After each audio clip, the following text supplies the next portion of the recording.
메리 크리스마스! 안녕하세요. 한국 그리스도교회 형제자매 여러분. 오늘 성탄 예배 오신 여러분 모두를 온 마음으로 환영합니다. 이번 크리스마스는 정말 특별한 것 같습니다. 우리는 함께 만날 수도 없고 먹을 수도 없고 허가할 수도 없습니다.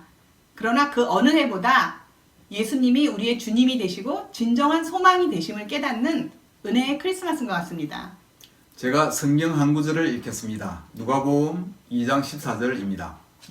갑자기 그 천사와 더불어 많은 하늘 군대가 나타나서 하나님을 찬양하여 말하였다. 더없이 높은 곳에서는 하나님께 영광이요 땅에서는 주님께서 좋아하시는 사람들에게 평화로다. 올해는 우리 모두에게 쉽지 않은 시간이었지만 우리에게는 모든 것을 주관하시는 만군의 주님이 계시고 사랑하는 형제자매들이 있어서 감사한 것 같습니다. 세상이 아무리 어두워도 하나님의 영광은 더욱 빛나고 우리 안의 평화는 더욱 깊어갈 수 있는 것 같습니다. 오늘 형제자매들의 아름다운 찬송과 함께 하나님의 말씀은 김호 목사님과 정도현 목사님이 전해주실 것입니다. 여러분, 우리가 지금 몸은 떨어져 있지만 이렇게 한 마음으로 함께 예배 드릴 수 있어서 정말 기쁩니다. 오늘 예배의 첫 기도를 몽골 교회의 박정호 형제가 해주시겠습니다. 아멘. 다 같이 기도드리겠습니다. 사랑이 많으신 하나님, 2000년 전 예수님이 태어난 날에 이렇게 연결되어 기도드릴 수 있어서 감사드립니다. 올 한 해 코로나로 예배도 온라인으로 집에서 지내야만 했지만 그럼에도 불구하고 모든 것에 부족함 없이 지낼 수 있어서 감사드립니다. 하나님의 형상을 닮은 저희에게 하나님이 저희를 사랑하셨고 가장 소중한 아들을 이 땅에 보내셨음을 오늘 크리스마스 예배를 통해 형제자매들이 모두 기억하기를 바랍니다. 감사와 찬양 그리고 기쁨으로 넘쳐나는 시간이 되길 바라며 예수님의 이름으로 기도드렸습니다. 아멘.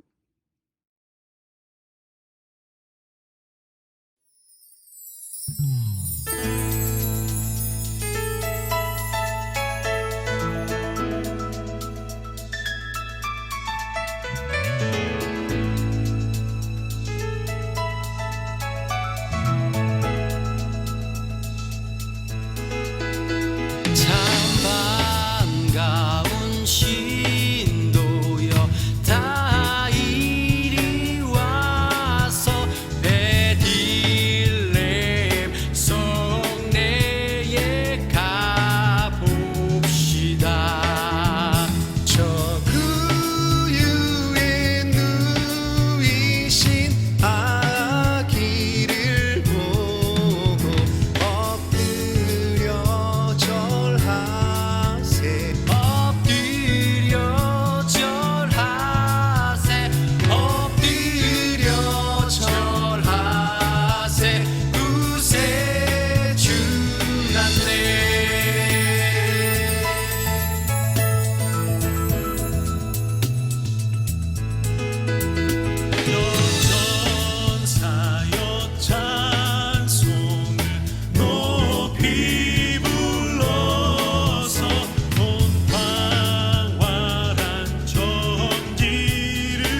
메리 크리스마스 성탄절 아침입니다.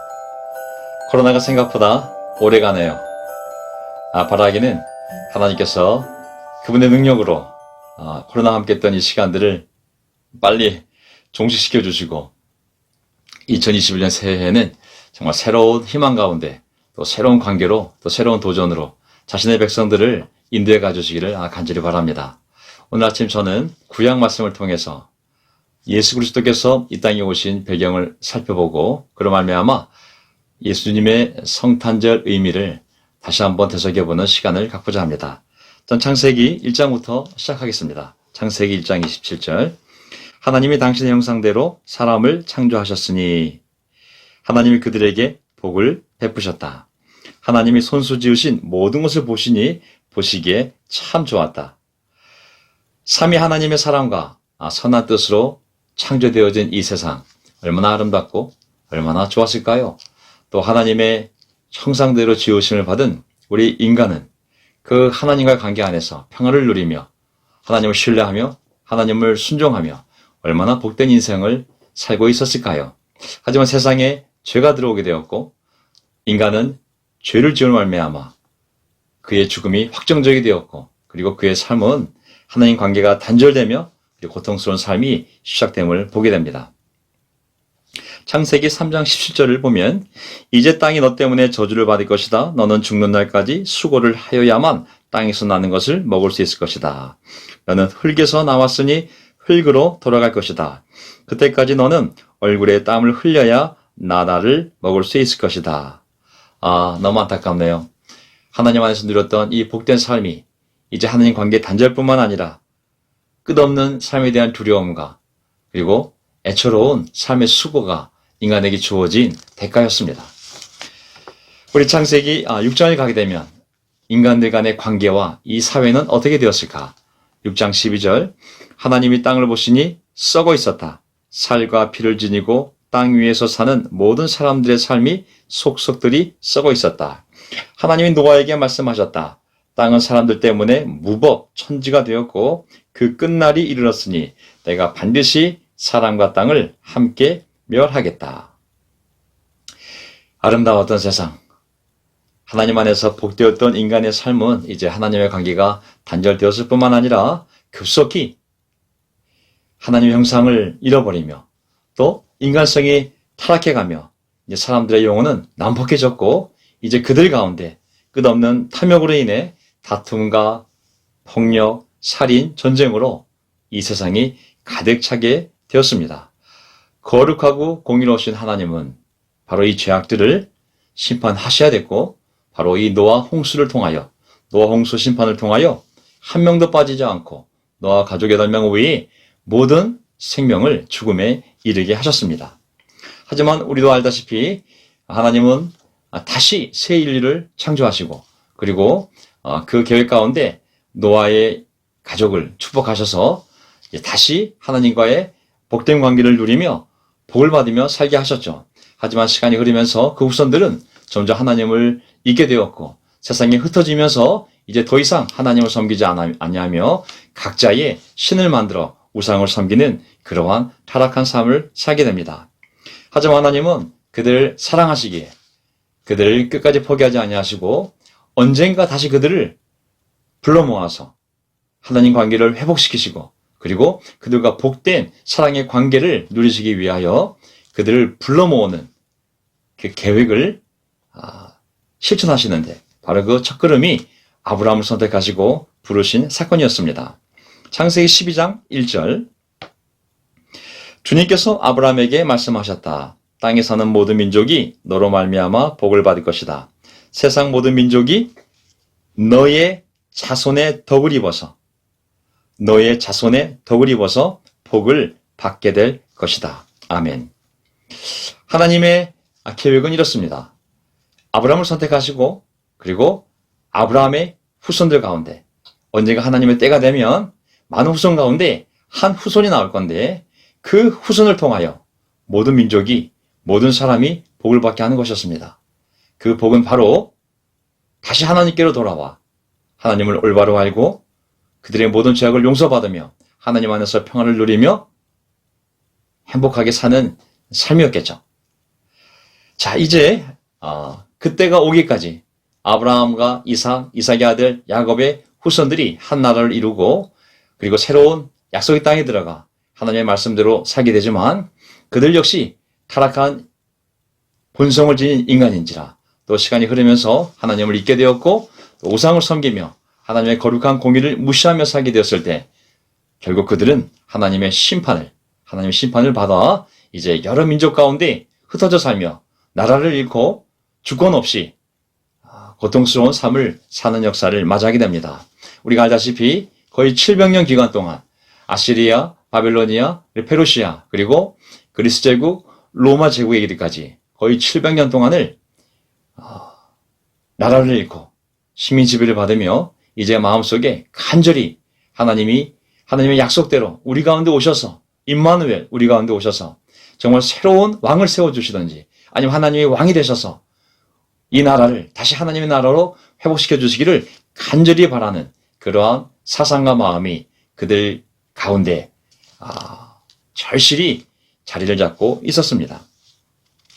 이제 하나님을 알지 못하고 흩어졌던 다른 민족들 역시 각자의 자리에서 하나님을 잊은 채 각자의 신을 만들고 우상을 섬기는 죄악에 빠졌던 것이죠. 그들은 인간 본성의 탐욕에 의해서 수많은 전쟁을 일으키고 그 전쟁을 인한 수많은 죽음들 그리고 하나님의 형상을 닮은 그 인간의 고귀한 권리, 인권이 상실된 노예 생활들 그리고 강폭한 제국들의 끝없는 침략 전쟁, 탐욕적인 또 정치 권력자들의 폭정, 그 밑에서 수탈당하고 그리고 평화를 상실하고 안정감을 상실당하고 불공평한 경제 구조 속에서 가난과 그 많은 고통들, 여성과 아이들은 하나님의 형상을 닮은 귀한 인간임에도 불구하고 물건 취급을 당하며 많은 사람들의 삶이 두려움과 불안함 속에서 진정한 평안을 모른 채 살아가게 되었던 것이죠. 예수님 오시기 직전에 전 세계는 바로 그리스 로마 제국의 신들과 신하들이 그리고 각 민족이 섬기는 어리석은 우상들이 마땅히 그들이 알고 섬겨야 될 하나님과 하나님의 말씀의 자리를 대신하여 사람들의 삶을 지배하고 있었고 모든 인류는 그들이 지은 죄악의 노예와 죽음의 공포 속에서 하나님과 하나님이 주시는 평화를 알지 못한 채 뚜벅뚜벅 멸망의 길을 걸어가고 있었던 것입니다. 이제 구약 역사서를 보게 되면 이러한 인류의 역사 가운데 이스라엘 역사 그리고 이방인들의 역사 가운데 하나님은 끊임없이 예언자들을 통하여 반드시 때가 되면 하나님이 이 모든 세상의 죄악을 심판하시고 그리고 의롭게 남아있는 자들을 다 불러 모아서 다시 하나님 나라를 재건할 것임을 누누이 알려주셨고 그리고 기록해 놓게 하셨습니다. 예를 들면 이사야서 7장에 우리가 잘 아는 구절입니다. 처녀가 잉태하여 아들을 낳을 것이며 그가 그의 이름을 임마누엘이라고 할 것입니다. 임마누엘이라는 이름은 하나님이 우리와 함께 계신다라는 뜻입니다. 네, 하나님의 계획 가운데 분명히 아브라함의 후손 가운데 한 후손이 많은 후손들 가운데 한 후손이 모든 민족에게 복을 끼치는 놀라운 일을 할 텐데 바로 그 한 후손이 처녀 가운데 한 처녀의 몸에서 잉태되어 이 땅에 오셔서 우리 가운데 함께 할 것이라는 것을 미리 알려주셨습니다. 이사야서 9장을 보게 되면 2절에 어둠 속에서 헤매던 백성이 큰 빛을 보았고 죽음의 그림자가 두려운 땅에 사는 사람들에게 빛이 비추었다. 6절 한 아기가 우리를 위해 태어났다. 우리가 한 아들을 모셨다. 그는 우리의 통치자가 될 것이다. 아멘.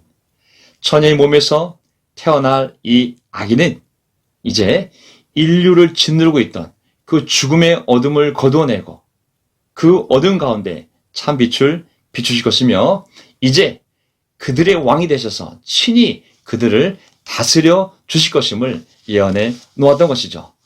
어떻게 이런 과정이 일어날 수 있을까요? 그것은 또한 이사야서 53장에 예언해 주셨습니다. 4절 그는 실로 우리가 받아야 할 고통을 대신받고 우리가 겪어야 할 슬픔을 대신 겪었다. 5절, 그러나 그가 찔린 것은 우리의 허물 때문이고 그가 상처를 받은 것은 우리의 악함 때문이다. 그가 징계를 받음으로써 우리가 평화를 누리고 그가 매를 맞음으로써 우리의 병이 나았다.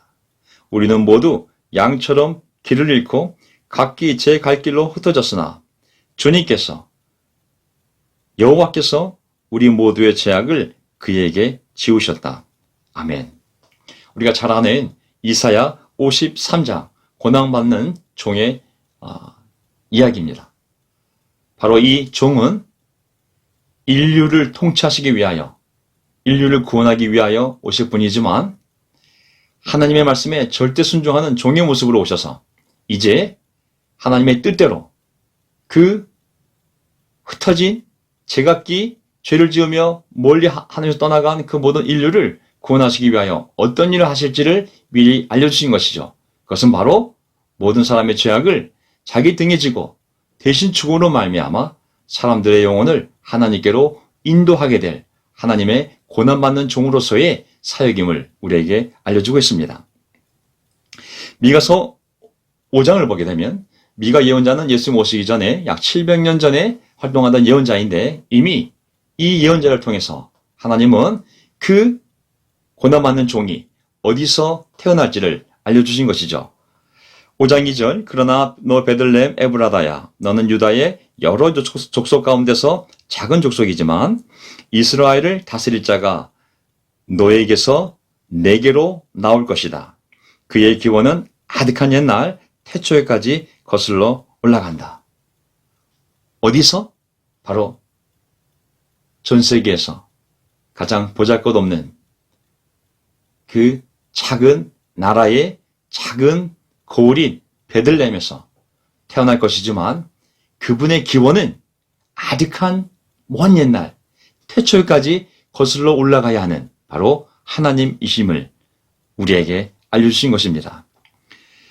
스가랴 9장을 보게 되면 그분이 또한 어떠한 삶을 사시며 그 일을 감당할지에 대해서 예언해 놓으셨는데 9장 9절, 도성 시온아 크게 기뻐하여라. 도성 예루살렘아 환성을 올려라.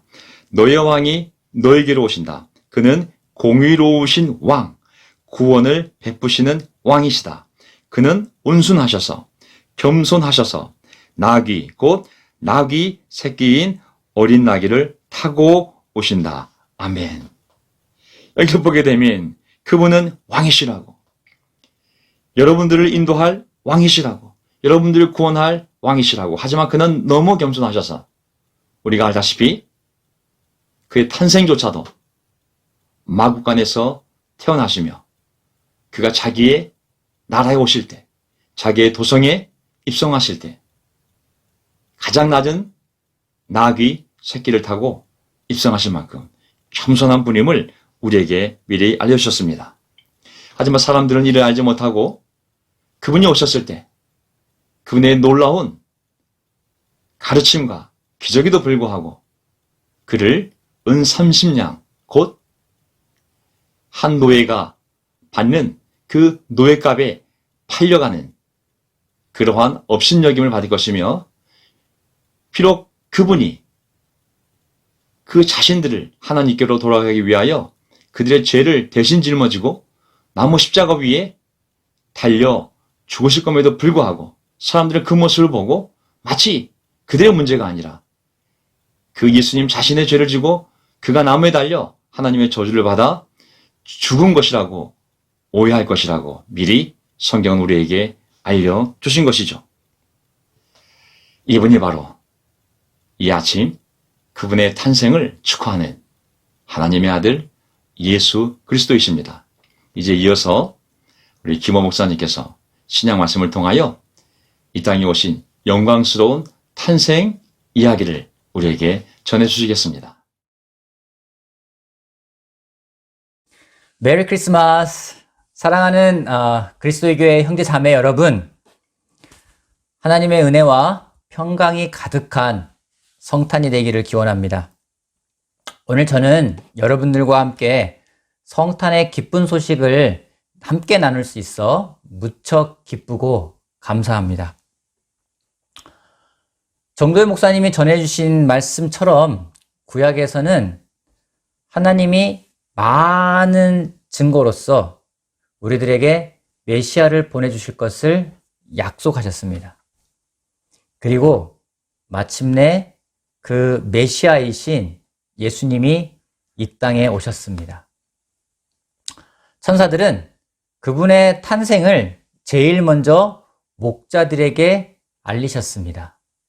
누가복음 2장 8절 말씀부터 14절까지 같이 보도록 하겠습니다. 누가복음 2장 8절에서 14절 말씀입니다. 그 지역에서 목자들이 밤에 들에서 지내며 그들의 양떼를 지키고 있었다. 그런데 주님의 한 천사가 그들에게 나타나고 주님의 영광이 그들을 두루 비추니 그들은 몹시 두려워하였다. 천사가 그들에게 말하였다. 두려워하지 말아라. 나는 온 백성에게 큰 기쁨이 될 소식을 너희에게 전하여 준다. 오늘 다윗의 동네에서 너희에게 구주가 나셨으니 그는 곧 그리스도 주님이시다. 너희는 한 갓난아기가 포대기에 쌓여 구유에 뉘어 있는 것을 볼 터인데 이것이 너희에게 주는 표징이다. 갑자기 그 천사와 더불어 많은 하늘 군대가 나타나서 하나님을 찬양하여 말하였다. 더없이 높은 곳에서는 하나님께 영광이요 땅에서는 주님께서 좋아하시는 사람들에게 평화로다. 아멘. 누가는 예수님의 탄생을 알리는 부분을 상세하게 묘사하고 있습니다. 아기 예수의 탄생을 알리며 그는 천사와 더불어 많은 하늘 군대가 나타나 하나님을 찬양하였다라고 표현하고 있습니다.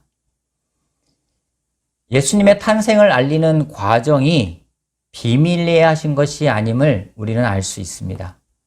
소수의 사람들에게 은밀하게 알리신 것이 아니었습니다. 목자들에게 조용하게 다가가서 쉿, 너만 알고 있어.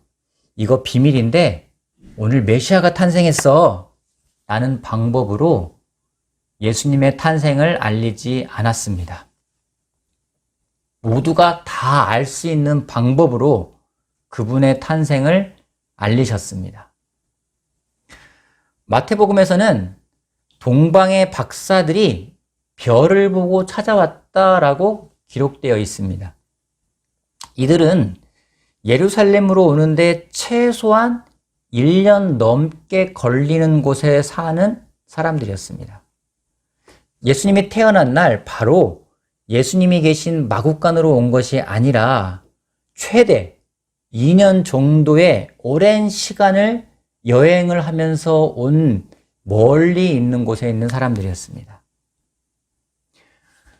구세주이신 예수님이 이 땅에 태어난 것을 알리는 방법은 그만큼 멀리 있는 사람도 알 수 있는 방법이고 온 세상이 다 알 수 있는 방법이었습니다. 하지만 당시에 그 누구보다 성경을 잘 알고 있다고 하는 율법학자들과 대제사장들, 그들은 구주이신 예수님이 어디에서 누구를 통해 태어날지 누구보다 잘 알고 있는 사람들이었습니다. 하지만 그들은 예수님의 탄생이라는 기쁜 소식을 들을 수도 볼 수도 없었습니다.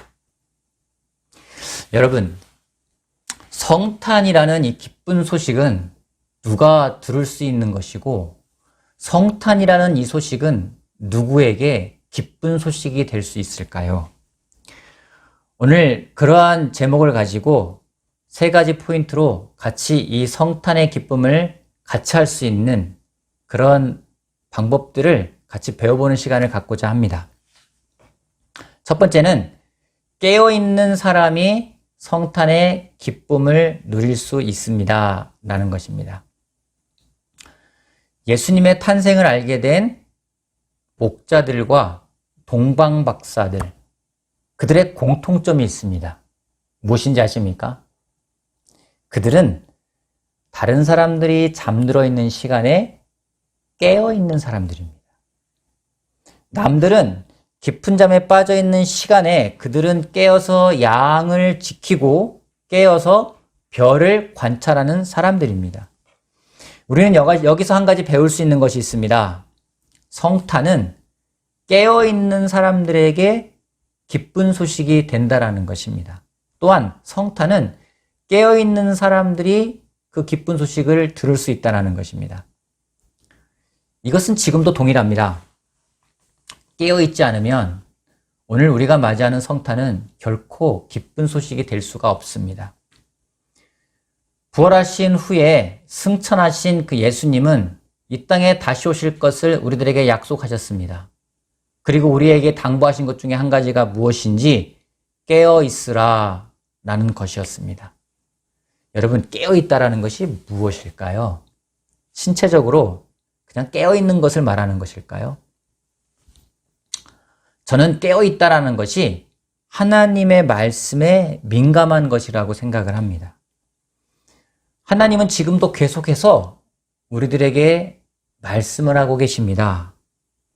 기쁜 소식을 전해주고 계십니다. 하지만 우리가 그 소리에 민감하지 않으면 그 소리를 들을 수 없습니다. 예수님 당시에 헤롯 대왕과 종교 지도자들은 잠들어 있었습니다. 자신이 보고 싶은 것만 보고 듣고 싶은 것만 듣는 사람들이었습니다. 그러한 사람들은 하나님이 전해주시는 기쁜 소식을 들을 수 없습니다. 하지만 아무도 알아주지 않지만 자신의 위치에서 자신들에게 맡겨진 양들을 돌보고 먹이는 목자들은 양의 소리만큼이나 하나님의 음성에 더 집중했습니다. 하나님이 만드신 자연을 통해 그분의 메시지를 듣고자 했던 동방박사들의 태도는 깨어있는 모습이라고 할 수 있습니다. 예수님 당시보다 지금은 더 많은 소리를 우리가 듣고 살아가고 있습니다. 우리가 깨어서 하나님의 말씀에 집중하지 않으면 우리는 결코 기쁜 소식을 들을 수 없습니다. 형제자매 여러분, 오늘 깨어 있으십니까? 하나님의 음성에 집중하고 계십니까? 저는 우리가 깨어서 하나님의 음성에 집중하는 사람이 되기를 바랍니다. 우리가 그러할 때에 하나님이 전해주시는 기쁜 소식을 우리가 기쁘게 들을 수 있을 거라 확신합니다. 두 번째, 깨어진 마음을 가진 사람에게 성탄은 기쁜 소식이 됩니다. 질문하고 싶습니다. 여러분은 성탄이 기쁘십니까? 말씀을 준비하면서 저에게 질문해 보았습니다. 호야, 성탄이 기쁘니? 솔직한 저의 대답은 그다지 기쁘지 않다라는 것이었습니다. 생각해 보았습니다. 왜 기쁘지 않지? 여러 가지 이유가 있는데 그 중에 제일 먼저는 코로나로 인해서 형제 자매들과 함께 못하기 때문에 성탄이 기쁘지가 않았습니다. 속상했습니다. 또 두 번째로는 코로나로 인해서 어려움에 처해 있는 형제 자매들을 보면은 이 성탄이 마냥 기쁜 시간은 아니었습니다. 그러다 보니 크리스마스 선물을 하는 것도 부담이 됩니다. 선물이라는 것도 재정적인 여유가 없으면 기쁘지 않습니다. 부담이 됩니다. 받는 것도 부담이 됩니다. 더군다나 이번 성탄 예배에는 제가 전 교회를 대상으로 설교를 해야 한다고 하기에 부담이 되어서 기쁘지 않았습니다. 이런 마음을 가지고 좀 분주하게 설교를 준비했습니다. 그리고 아내에게 먼저 설교를 나누어 주었습니다. 그리고 아내의 피드백을 구했습니다. 제 아내는 저에게 설교에서 당신의 기쁨이 느껴지지가 않는다라는 말을 했습니다. 또한 설교 내용은 다 맞는데 설득력이 없어 라며 신랄한 비판을 저에게 해 주었습니다. 그 소리를 듣고 마음이 좀 다운되었습니다. 하지만 가만히 제 안을 들여다보는 시간을 가졌습니다. 제 안을 보니 어느덧 내가 교만해져 있구나라는 생각이 들었습니다. 또한 사람들을 의식하고 있구나라는 생각도 하게 되었습니다. 기쁨으로 하는 설교가 아니라 책임감으로 하는 설교를 준비하고 있었던 모습을 보게 됩니다. 해야만 하기에 하는 것들은 결코 기쁘지 않습니다. 이런 마음이 교만하다는 생각이 들었고 하나님에게 죄송했고 미안했습니다. 이런 기회를 주신 것이 얼마나 감사한 일인데, 이렇게 나눌 수 있는 것이 얼마나 기쁜 일인데 그것을 잃어버리고 있었다는 생각이 들었습니다. 지금 이 설교를 녹화하는 이 시간은 기쁩니다. 왜냐하면 그런 마음으로부터 회개하고 다시 새롭게 준비한 설교를 나누고 있기 때문입니다. 죄에 대해서 깨어지는 사람에게 성탄은 기쁜 소식이 됩니다. 나의 죄를 용서하시고 다시 시작할 수 있는 기회를 주신 그분이 이 땅에 오신 것이 어찌 기쁜 소식이 아닐 수 있겠습니까? 반면에 내가 의롭다 생각하고 내가 중심이 되는 사람에게 예수님의 오심은 부담이고 거추장스러운 것이 됩니다. 헤롯이 그러했고 율법학자들과 대제사장들이 그러했습니다. 그들 자신이 삶의 주인공이었습니다. 그러기에 예수님의 오심이 싫었습니다. 깨어진 마음이 없다면 성탄은 결코 기쁜 소식이 되지 않을 것입니다. 오히려 부담이 되는 소식이 될 것입니다. 저는 이번 크리스마스가 우리 모두가 우리의 마음을 다시 한번 들여다보는 그런 시간이 되었으면 좋겠습니다. 그래서 정말 하나님 앞에 깨어진 마음으로 나아가 이 성탄의 기쁨을 마음껏 누리는 그런 시간이 되기를 소망해 봅니다. 마지막으로 하나님을 사랑하는 사람에게 성탄은 기쁜 소식이 된다는 것입니다. 하나님을 사랑하는 사람에게 성탄은 기쁜 소식이 됩니다. 여러분에게 기쁜 소식이 있으면 누구에게 제일 먼저 그 기쁜 소식을 알립니까? 바로 사랑하는 사람이라 생각합니다. 저에게 제일 기쁜 소식이 있으면 저는 제일 먼저 제 아내에게 알립니다. 저뿐만 아니라 많은 사람들이 회사에 합격을 하거나 어떤 시험에 합격을 하거나 그러면 친한 친구가 생각나고 제일 친한 친구, 사랑하는 사람에게 그 소식을 알립니다. 제 아이가 시험을 잘 보면 제일 먼저 아빠와 엄마에게 전화를 걸어서 기쁜 소식을 알립니다. 그래서 시험이 끝나도 전화가 오지 않으면 오늘은 얘가 시험을 망쳤구나 라고 생각을 합니다.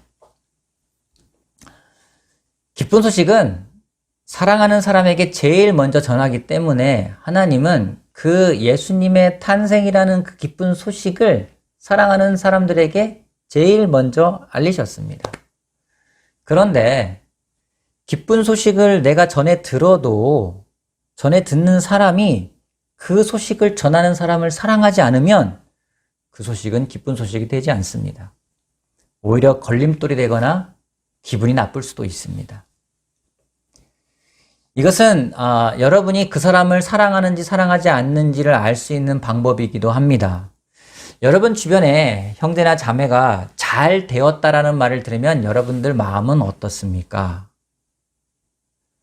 혹시 배가 아프거나 화가 나지 않습니까? 그렇다면 여러분은 그 사람을 사랑하는 것이 아닙니다. 어느 형제가 기도 제목에 응답을 받았대. 어느 자매가 기도했는데 이루어졌대. 참 그들 잘 지낸대더라. 그들 너무 행복하대. 사업이 잘 된대. 그런 이야기를 들을 때 여러분들은 어떠한 마음이 들어오십니까? 그때 비교하고 시기한다면 사랑하는 사람이 아닙니다. 반대로 그런 이야기를 들었을 때 정말 너무 기쁘고 같이 격려해주고 싶고 나누고 싶다면 사랑하는 사람입니다. 최근 일산교회에서 어느 자매가 외국인 관광 통역 가이드 자격증을 땄다는 이야기를 전해왔습니다. 그 자매를 위해서 많이 기도했던 많은 사람들이 같이 기뻐하고 즐거워했습니다. 왜냐하면 사랑하는 사람이었기 때문이었습니다. 근데 반대로요. 사랑하지 않는다면 어떤 일이 벌어질까요? 야, 코로나 와중에 무슨 외국인 관광 가이드 자격증이야 라며 한심해할 수 있습니다. 사랑하는 사람만이 전해오는 기쁜 소식에 같이 기뻐할 수 있습니다. 하나님이 주신 기쁜 소식이 하나님을 사랑하는 사람들에게는 정말 기쁜 소식이 됩니다.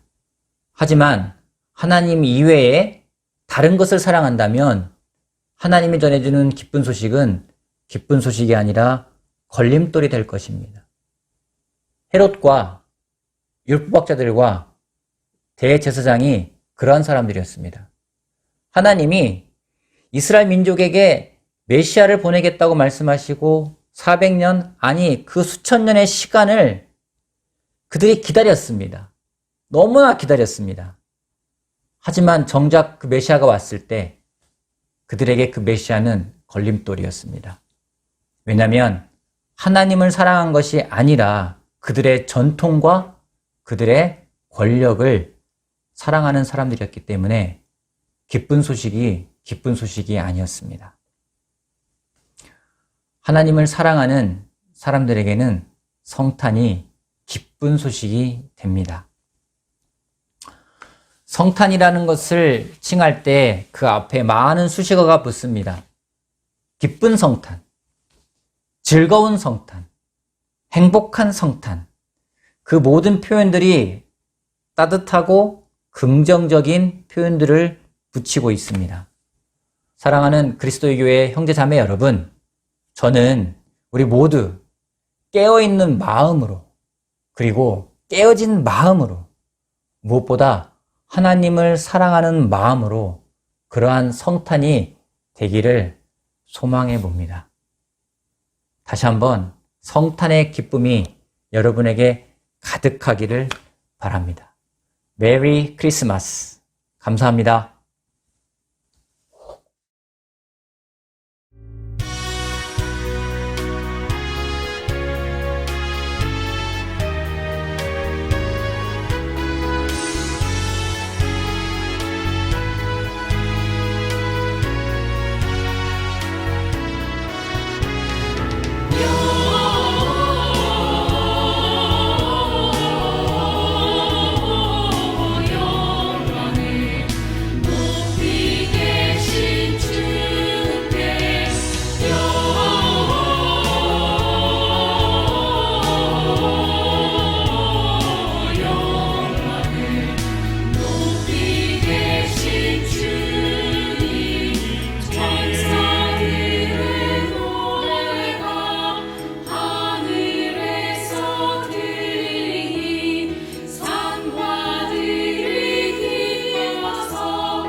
메리 크리스마스! 코로나 가운데 이렇게 함께 인터넷으로나마 예배를 드릴 수 있어 하나님께 감사합니다.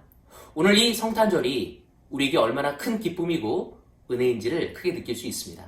비록 코로나로 인해 전 세계가 경제적으로 어렵고 사회적으로 힘들고 정신적으로 우울하지만 우리에게 예수님이 함께 계시고 그분의 사랑과 은혜가 지금까지 계속 우리에게 전해지고 있다는 것이 너무나 큰 축복입니다. 이번 크리스마스는 그 어떤 때보다 진정한 크리스마스의 의미에 대해서 더 깊게 생각할 수 있는 것 같습니다. 아멘. 예수님은 하나님이 주신 가장 큰 선물입니다. 우리는 의로운 사람이 아니지만 예수님이 이 땅에 오셔서 우리의 죄를 사해 주심으로써 우리는 의롭다는 인정을 받게 되었습니다. 성경에는 의로운 자의 결실은 화평과 영원한 평안과 안전이라고 써 있습니다. 이 코로나 시대의 진정한 화평과 평안을 누리려면 우리는 진정으로 그 어떤 때보다 하나님의 능력과 예수님의 사랑에 묵상해야만 할 것입니다. 하나님이 내 삶에서 이루신 기적, 또한 베푸신 친절과 선하심, 또한 그가 우리에게 보여주셨던 신실함을 기억할 수 있는 시간이 되기를 바라겠습니다. 그때 비록 우리가 아직도 좀 두렵고 또 불안하고 미래에 대해서 불확실하지만 우리 마음에 하나님만이 주실 수 있는 그 평안과 안정과 또 화평을 누릴 수 있을 거라고 믿습니다. 아멘.